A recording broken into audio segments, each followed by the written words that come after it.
In the fabric of existence, there is a unifying force that connects us all, a singular essence that permeates, that lives through everything around us.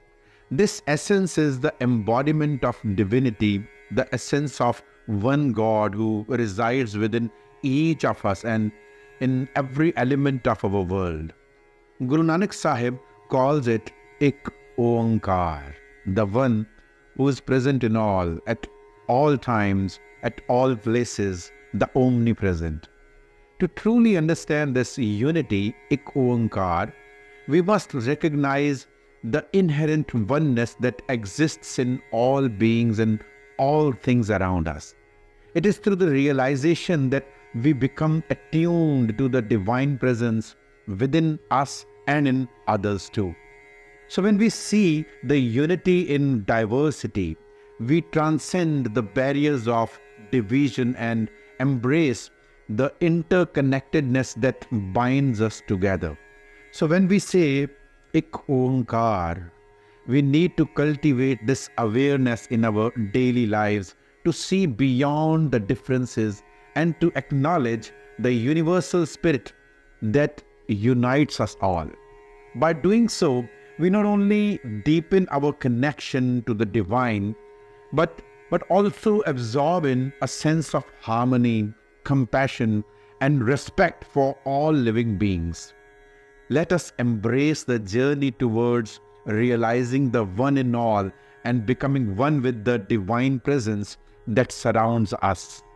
Within each of us resides a divine essence, an eternal presence that transcends the fleeting nature of our physical existence. Guru Nanak Sahib uses the term Naam, the virtue of eternity, for it. It's crucial to recognize that our physical bodies and the material world around us are temporary.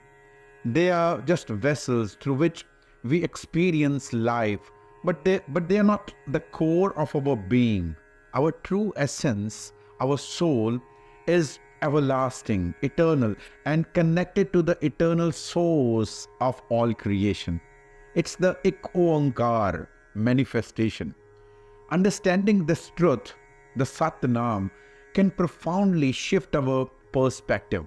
It reminds us to prioritize what truly matters beyond material pursuits and temporary pleasures. It encourages us to seek spiritual growth, wisdom, and compassion, to nurture our divine essence and align our actions with higher principles of love and unity. So as we navigate our journey through life, let us remember that the challenges and successes we encounter are transient. They are not Sat, they are not eternal.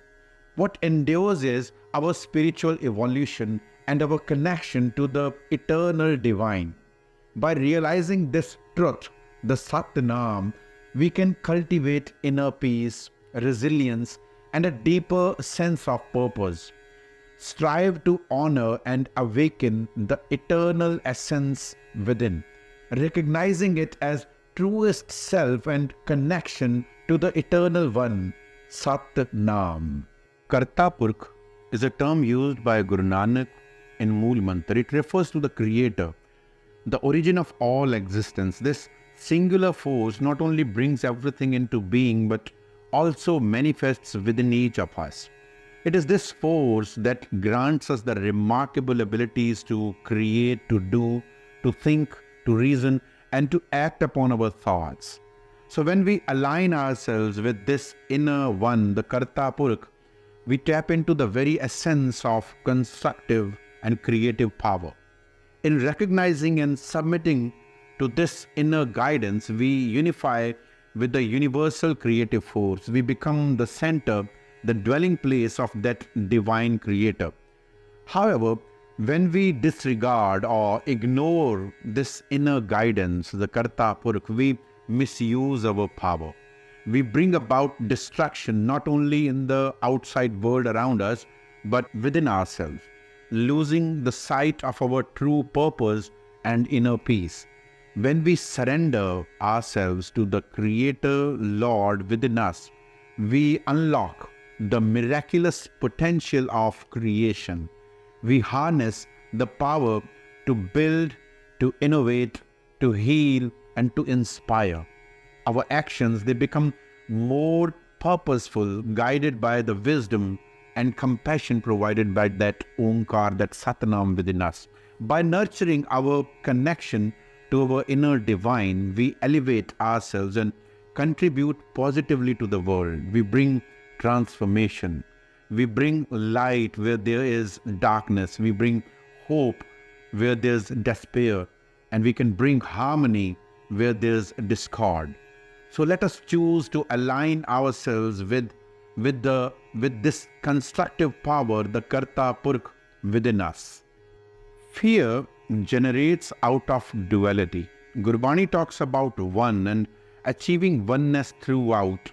Guru Nanak uses the term Nirbhao in the Mool Mantar while laying down the basic philosophy of Sikhi.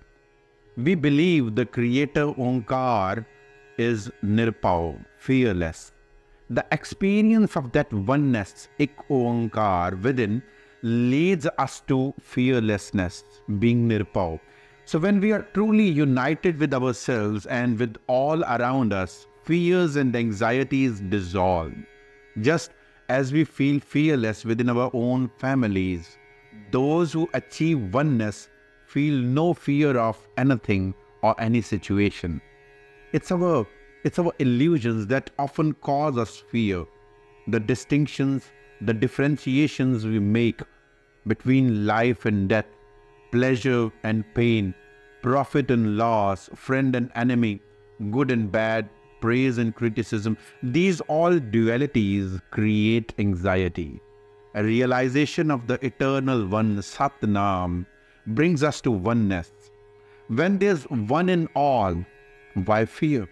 Let us strive to embrace oneness, the Ik Oankar, transcending these illusions and fears. Let us find courage in the unity of all existence, knowing that in oneness there's peace and strength. In oneness is fearlessness, Nirbhao. The realization of oneness, the Ik Oankar, is profoundly liberating. It frees us from the shackles of enmity that weigh down our hearts and minds. Consider for a moment that hatred, jealousy, envy, all of these, they stem from the illusion of duality. When we perceive ourselves as separate from others, we create space for all these negative emotions to take root and flourish.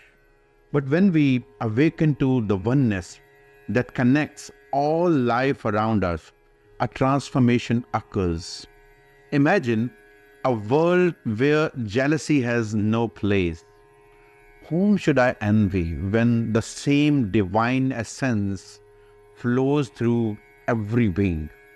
How can grudges or revenge persist when we recognize that the same creative power animates us all? The concept of Nirvair, no enmity, is not just a term of the Mool Mantar to be chanted some specific times, but a truth we can embody, a virtue that we need to absorb in and live accordingly. Our ego, with its illusions of separation and superiority, leads us astray. It's when we realize that the life force within us, the Oankar, is also Nirvair, free from enmity, that we begin to understand our true nature. Embracing this oneness isn't just about spiritual enlightenment, it's about living in harmony with ourselves and others, transcending all those divisions and cultivating compassion. Let's live Nirvair. The divine force within each of us is Akaal Moorat. Akaal Moorat means beyond the effects of time, timeless, unchanging. This concept can be understood practically by recognizing that it represents our core sense of being and purpose. While our bodies and external circumstances, they are subject to change, this inner essence, Akaal Moorat, remains constant within us. Practically speaking, this means that despite the challenges and transitions we face outwards, whether in youth, adulthood, or old age, there is an enduring part of us that remains untouched by all these changes outside. When we connect with this inner essence, we often find a source of peace, stability, and clarity that can guide us through life's ups and downs. For instance, in moments of stress or uncertainty, reflecting on this timeless essence, the Akaal Moorat within us, it can provide a sense of grounding. It can remind us that our true value and inner peace are not dependent on external success or failure. By practicing mindfulness, meditation, or self-reflection, we can tune into this deeper aspect of ourselves, experiencing a sense of renewal and calm regardless of what happens around us. So the practical benefit of acknowledging and connecting with this divine, the Akaal Moorat within us, is that it offers a reliable source of inner strength and tranquility in the middle of the ever-changing external world. Consider this profound idea that the Creator, often referred to as God, is unique in being self-created and self-reliant. Unlike anything in our world that depends on something else, the Creator, the Karta Purakh, exists independently and eternally. Guru Nanak Sahib uses two terms, Ajuni and Saibhang. Ajuni means one who never comes in birth, as anything or anyone who is born has to die. But the Creator being eternal, it is Ajuni, not born, never created. Although that Oankar, that Creator, lives in all of us, but has no separate identity which is born or is established by something or someone somewhere else. And Saibhang means self-created and self-reliant. So this concept is more than a theological idea. It has practical significance for all of us. The Oankar, the Creator in us, is Ajuni.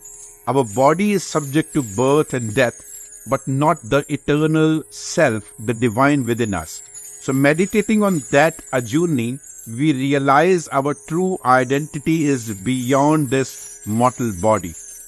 If the Creator who lives within us is self-reliant, it suggests that we too are manifestations of this self-sufficient essence. We embody the same potential for independence and strength within us. Understanding that we are reflections of this self-reliant nature, it can inspire us to cultivate our own self-reliance. In our daily lives, this means taking initiative, making confident decisions, and relying on our inner resources to tackle the challenges we face in the outer world.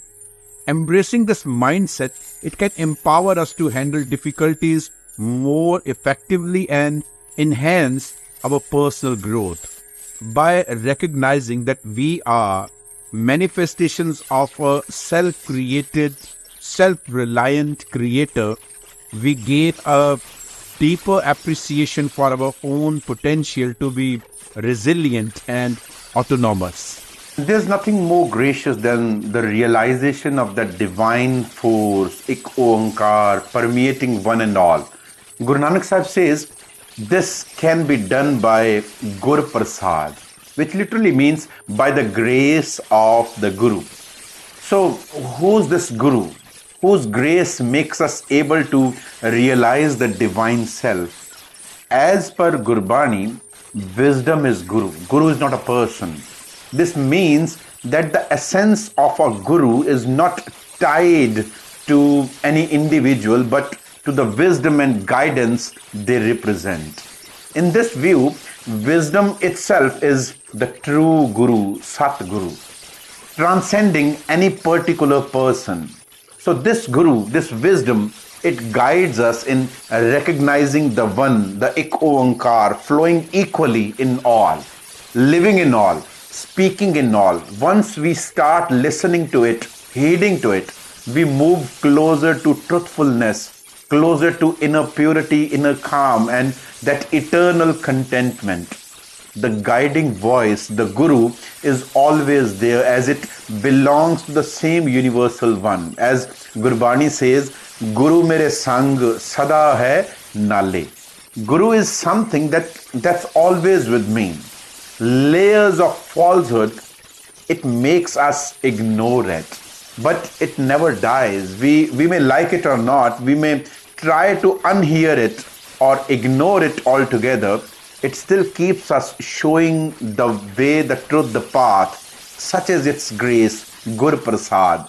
The only way to merge down into the omnipresent One, the Creator, we have to just follow that supreme divine word, that wisdom, that Guru, which speaks and lives graciously throughout one and all.